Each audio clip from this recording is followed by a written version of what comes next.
This is the story of the most anticipated matchup in women's MMA history, a fight that was supposed to happen over a decade ago, that the UFC tried and failed to make, and that is finally locked in for May 16, 2026 on Netflix, promoted by Jake Paul. Ronda Rousey versus Gina Carano, two pioneers, two legends, and a combined retirement gap that stretches back nearly 2 decades. Here's how we got here, why this fight matters, and what's actually at stake. To understand the weight of this moment, you have to go back to where women's MMA actually started, and Gina Carano's name is right there at the beginning.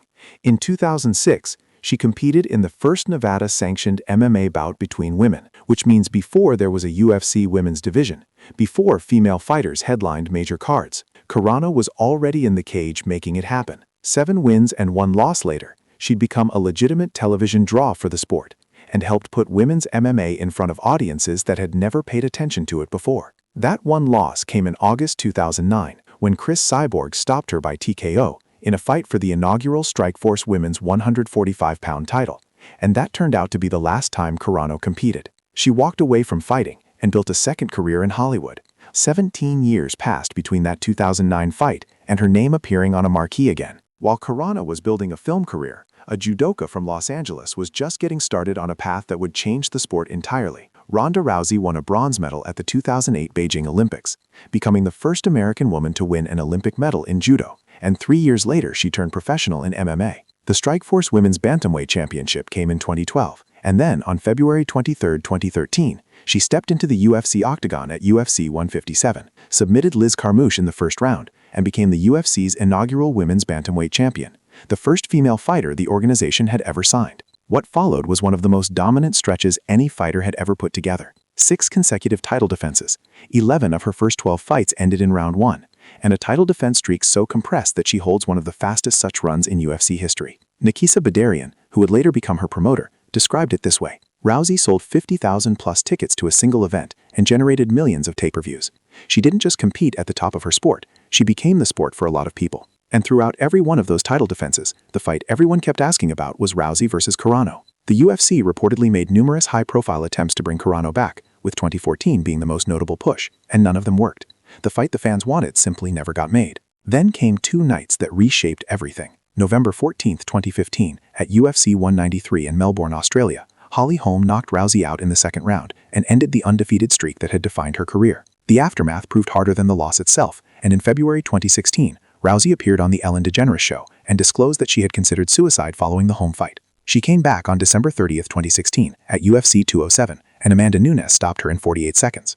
That night turned out to be the last time Rousey competed in MMA. Induction into the UFC Hall of Fame came in 2018, when she became the first female inductee, and from there Rousey signed with WWE and went on to win the Raw Women's Championship, the SmackDown Women's Championship twice, and the WWE Women's Tag Team Championship. 3 world championships in professional wrestling for anyone keeping count. In a 2022 conversation with Daniel Cormier, she explained why she kept fighting even when the desire was gone.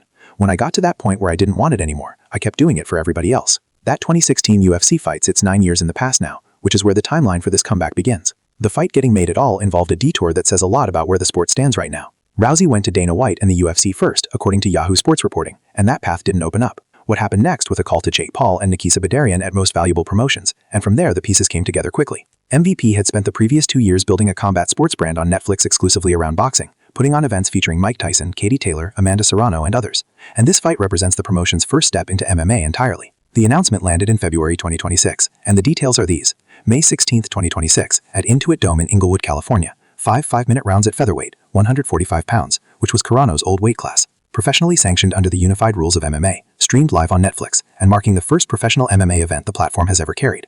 MVP's joint statement put it plainly. MVP has always been driven by disruption and delivering the biggest moments in combat sports on a global scale, and today we are officially bringing that energy to MMA for the first time. Both fighters addressed the announcement in their own way, and what Carano revealed made the story a little more personal than a standard promotional announcement. Rousey's words were direct. Been waiting so long to announce this. Me and Gina Carano are going to throw down in the biggest super fight in women's combat sport history.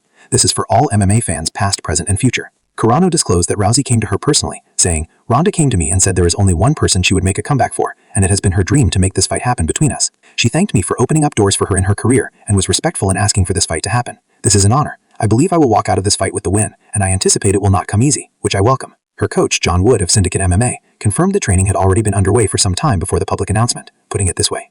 I got a call a few months ago that she wanted to get back in shape and get back at it and have a little itch to scratch and see where it went. I said absolutely. None of this exists with real questions attached to it, and the skeptics have a reasonable case to make. Rousey turns 39 before fight night. Ronda will be 44 years old when she walks to the cage, competing for the first time in 17 years. Yahoo Sports described the matchup as fitting the freaks raw aspect of Jake Paul's broader combat sports brand, and that framing isn't entirely unfair given the retirement gaps involved. The argument that this is spectacle more than elite athletic competition has merit, and the people making it aren't wrong to raise it.